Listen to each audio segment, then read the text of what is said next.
Hello students, how are you. आशा करता हूँ आप सभी ठीक होंगे। जैसा कि आपको पता है कि आपके बोर्ड एग्ज़ाम की तिथि निर्धारित कर दी गई है। आगामी 24 तारीख को आपकी परीक्षा है। तो इन्हीं सब चीज़ों को ध्यान में रखते हुए हमने एक नई पहल शुरू की है और हम एक एक करके एक एक टॉपिक से डिस्कस करेंगे मैथमेटिक्स के। तो आज हम अध्ययन करेंगे पृष्ठीय क्षेत्रफल एवं आयतन के बारे में। तो पृष्ठीय क्षेत्रफल एवं आयतन के अंतर्गत बहुत सारी ठोस आकृतियाँ आती हैं, जैसे कि घन है, घनाभ है, शंकु है, बेलन है। तो एक एक करके इन सभी आकृतियों के आयतन और पृष्ठीय क्षेत्रफल हम ज्ञात करेंगे। तो फिलहाल हम आपकी पुस्तक एनसीईआरटी अध्याय 13.1 पहले प्रश्न को लगाने जा रहे हैं। तो पहला प्रश्न इसमें है कि दो घनों जिसमें से प्रत्येक का आयतन 64 सेंटीमीटर क्यूब है के संलग्न फलकों को मिलाकर एक ठोस बनाया जाता है। इससे प्राप्त घनाभ का पृष्ठीय क्षेत्रफल ज्ञात कीजिए। तो दो घन हैं, दोनों का आयतन बताया गया है 64 सेंटीमीटर क्यूब। तो पहले हम डिस्कस करते हैं घन होता क्या है। घन एक इस प्रकार की आकृति होती है, जैसे कि आपने देखा हो लूडो खेलते हैं तो पासा होता है, जिसमें 6 फलक होते हैं, लंबाई, चौड़ाई, ऊंचाई सभी समान होती हैं उसकी। तो दो घनों को मिलाकर एक घनाभ बनाया गया है। तो मैं आपको चित्रात्मक भाषा में करके बताता हूँ कि किस प्रकार से होगा।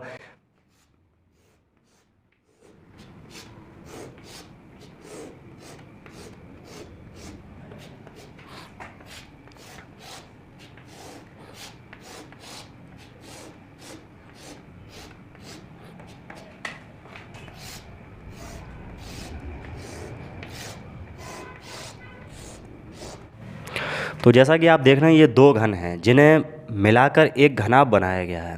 तो इस प्रकार प्राप्त घनाभ का पृष्ठीय क्षेत्रफल ज्ञात कीजिए। घन और घनाभ में अंतर क्या होता है? घन की सभी भुजाएं एक जैसी होती हैं, जो इसकी लंबाई होगी वही इसकी चौड़ाई, वही इसकी ऊंचाई। तो हमने सपोज कर लिया, मान लिया इसकी लंबाई, चौड़ाई, ऊंचाई ए है, तो इसकी भी ए होगी क्योंकि दोनों समान लंबाइयों के थे। आपको बताया गया है कि घन का आयतन जो है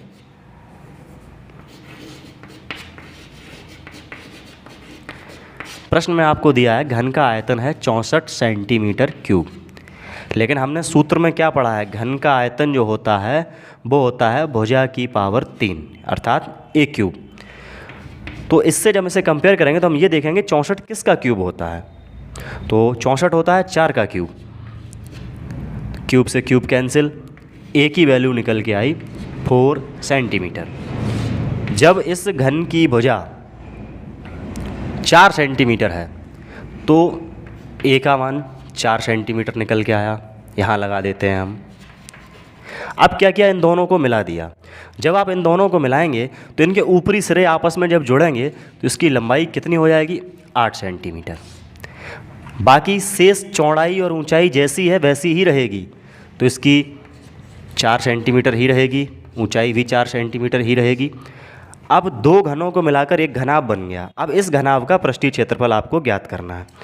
घनाभ का पृष्ठीय क्षेत्रफल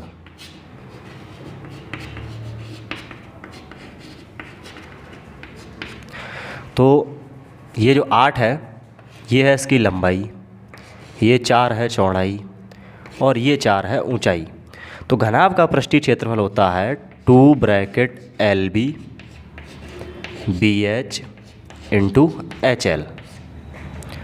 तो जब हम इनके मान लगाएंगे तो 2 इंटू ब्रैकेट में लिखा है LB का मतलब है L इंटू B, लंबाई गुणा चौड़ाई।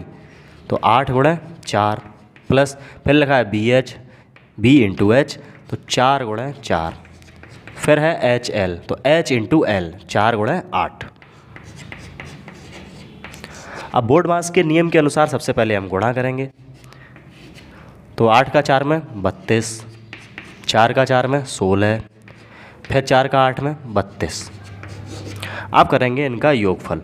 तो 32, 32, 64 और 16, योगफल हुआ इनका 80। अब 80 का गुणा 2 में करेंगे तो ये हो जाएगा 160 सेंटीमीटर स्क्वायर। इस प्रकार हमने ज्ञात किया है दो घनों को मिलाकर बनने वाले घनाभ का पृष्ठीय क्षेत्रफल। तो बढ़ते हैं हम अगले प्रश्न की तरफ, जिसमें बताया गया है प्रश्न संख्या 2, कोई बर्तन एक खोखले अर्धगोले के आकार का है जिसके ऊपर एक खोखला बेलन अध्यारोपित है। अर्धगोले का व्यास 14 सेंटीमीटर और इस बर्तन की कुल ऊंचाई 13 सेंटीमीटर है। इस बर्तन का आंतरिक पृष्ठीय क्षेत्रफल ज्ञात कीजिए। तो जैसा कि आप प्रश्न को सुन रहे हैं, इसमें बताया गया है दो आकृतियां हैं। नीचे एक अर्धगोला लगा हुआ है। अर्धगोले की आकृति किस प्रकार से होती है? लगभग ऐसा मान लीजिएगा, यह है एक अर्धगोला। इस पर एक बेलन अध्यारोपित है, ऐसा प्रश्न में कहा गया है। तो इस बर्तन की संपूर्ण ऊंचाई जो बताई गई है, वो प्रश्न में बताया गया है कि कुल ऊंचाई 13 सेंटीमीटर और व्यास 14 सेंटीमीटर है। तो व्यास अगर 14 है तो त्रिज्या कितनी होगी? 7 सेंटीमीटर, क्योंकि त्रिज्या सदैव व्यास की आधी होती है। और संपूर्ण ऊंचाई बताई गई है 13 सेंटीमीटर। अब प्रश्न ये आता है दिमाग में कि बेलनाकार भाग की ऊंचाई कितनी होगी? तो अर्धगोले की त्रिज्या, अर्धगोले की गहराई हमेशा बराबर होती है। तो 7 सेंटीमीटर ये है, तो 7 ही इसकी गहराई होगी। संपूर्ण ऊंचाई जैसा कि आप देख रहे हैं 13 सेंटीमीटर है, तो 13 में 7 सेंटीमीटर गहराई का गोला जब हटा दिया जाएगा तो शेष ऊंचाई निकल के आएगी 6 सेंटीमीटर। ये हो गई बेलन की ऊंचाई और ये है त्रिज्या। अब हम ज्ञात करते हैं इसका पृष्ठीय क्षेत्रफल। तो इस पूरी आकृति का पृष्ठीय क्षेत्रफल हमें निकालना है। तो पृष्ठीय क्षेत्रफल जब आप इसका निकालेंगे तो इसके निचले सिरे पे ध्यान देंगे, नीचे क्या है? अर्धगोला है। तो आप लिखेंगे अर्धगोले का पृष्ठीय क्षेत्रफल प्लस ऊपर इसमें क्या लगा हुआ है? बेलन। बेलन का पृष्ठीय क्षेत्रफल। इतना करने के बाद अर्धगोले का पृष्ठीय क्षेत्रफल, गोले का पृष्ठीय क्षेत्रफल होता है 4 पाई आर स्क्वायर, लेकिन ये अर्धगोला है, आधा गोला है, तो इसका पृष्ठीय क्षेत्रफल हो जाएगा 2 पाई आर स्क्वायर प्लस ऊपरी आकृति क्या है? बेलन। बेलन का पृष्ठीय क्षेत्रफल होता है 2 पाई आर एच। अब दोनों की त्रिज्याएं समान हैं, तो आप सबसे पहले ये देखेंगे कि दोनों में कॉमन फैक्टर क्या है? 2 पाई आर। तो आप 2 पाई आर को बाहर निकालेंगे तो 2 पाई, आर की घातें 2 हैं, तो एक आर बचेगी यहाँ, प्लस यहाँ बचेगा एच। अगले स्टेप से आप इनका मान लगाएंगे। 2 गुणे पाई का मान 22/7 गुणे आर। आर का मान 7। इसके बाद यहाँ पर लिखा है आर, तो आर का मान है 7 प्लस एच कितना है? 6। 7 से 7 कैंसिल, यहाँ पर हो जाएगा 44 गुणे 7 का 6 में गुणा कर लीजिएगा। 7 और 6 थोड़ी जोड़ दीजिएगा। 13 और 44 का गुणा करेंगे तो ये हो जाएगा 572 सेंटीमीटर स्क्वायर। तो इस प्रकार से इस आकृति का संपूर्ण पृष्ठीय क्षेत्रफल हमने ज्ञात कर लिया है। तो बढ़ते हैं फिर हम अगले प्रश्न की तरफ। आप सभी छात्र इसको नोट कर लें। तो चलिए अब हम चलते हैं प्रश्न संख्या 3 की तरफ, जिसमें बताया गया है एक खिलौना त्रिज्या 3.5 सेंटीमीटर वाले एक शंकु के आकार का है, जो उसी त्रिज्या वाले एक अर्धगोले पर अध्यारोपित है। इस खिलौने की संपूर्ण ऊंचाई 15.5 सेंटीमीटर। इस खिलौने का संपूर्ण पृष्ठीय क्षेत्रफल ज्ञात कीजिए। तो आकृति में सबसे पहले क्या कहा गया? एक खिलौना त्रिज्या 3.5 सेंटीमीटर वाले एक शंकु के आकार का है। तो सबसे पहले हम बनाएंगे एक शंकु।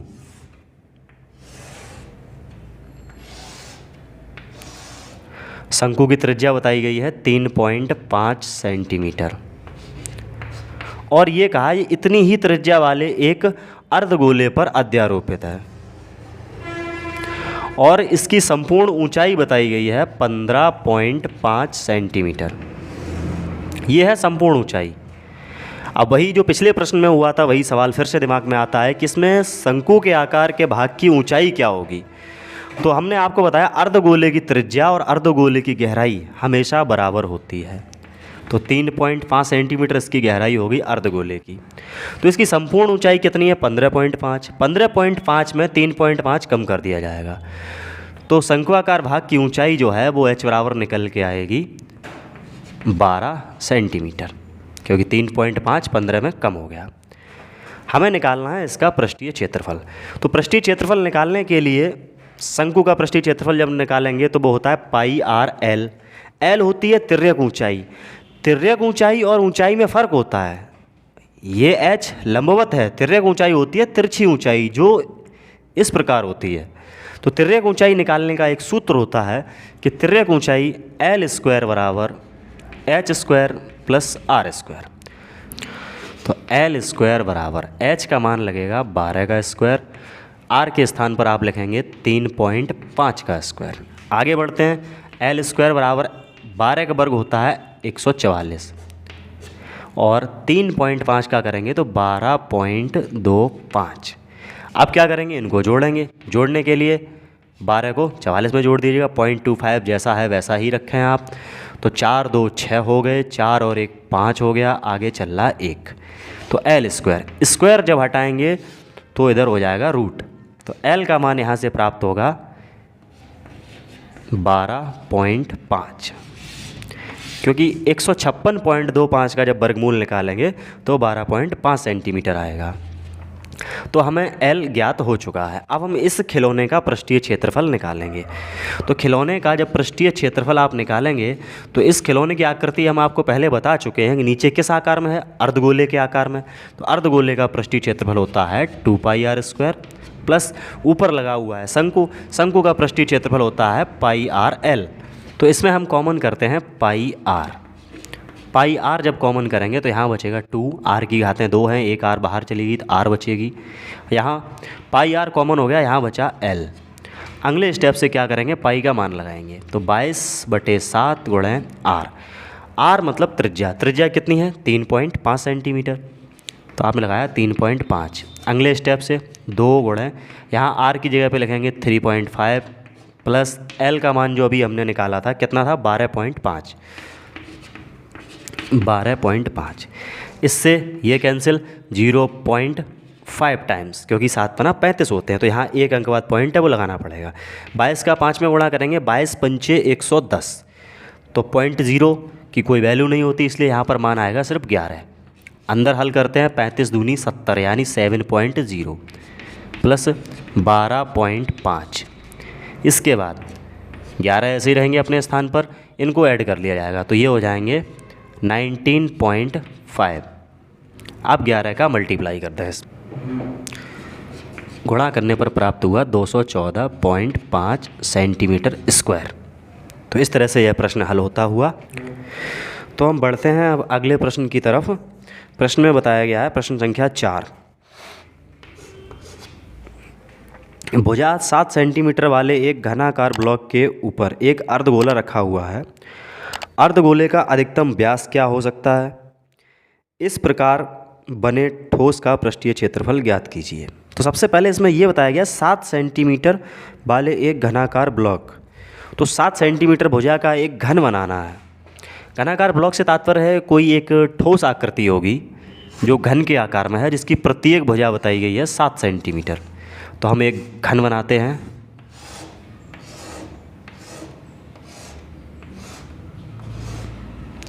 इसके ऊपर एक अर्धगोला रखा गया है।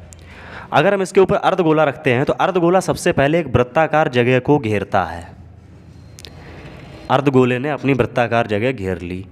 घेरने के उपरांत उसका उभरा हुआ भाग इस तरीके का दिखेगा कि एक घन है, उसके ऊपर हमने अर्धगोला रखा। तो हमसे कहा गया इसका पृष्ठीय क्षेत्रफल ज्ञात कीजिए। तो पहले जो दिया गया है उसे लिखते हैं। आपसे कहा गया है कि घन की जो भुजा है वो 7 सेंटीमीटर दी गई है। फिर इसी में एक प्रश्न आपसे कर लिया गया है, ये कहा है कि इसके ऊपर जो अर्धगोला रखा गया है इस अर्धगोले की त्रिज्या क्या होगी। तो इस अर्धगोले का सबसे पहले तो हम ये पता करते हैं इसका व्यास क्या होगा। व्यास उतना होगा जितनी इसकी भुजा है। जैसे यहाँ से यहाँ तक 7 सेंटीमीटर है, ये पूरा यहाँ से यहाँ ये इतना। तो 7 सेंटीमीटर जब इसकी भुजा है तो उसका व्यास भी 7 सेंटीमीटर होगा इस अर्धगोले का।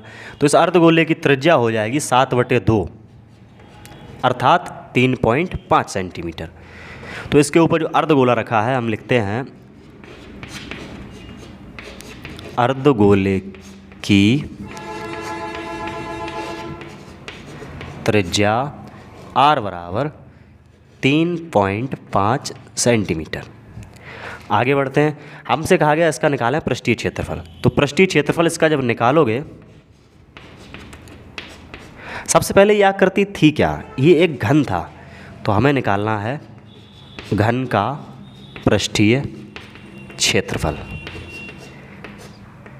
इसके बाद इसके ऊपर क्या रखा गया, एक अर्धगोला, तो अर्धगोले का पृष्ठीय क्षेत्रफल।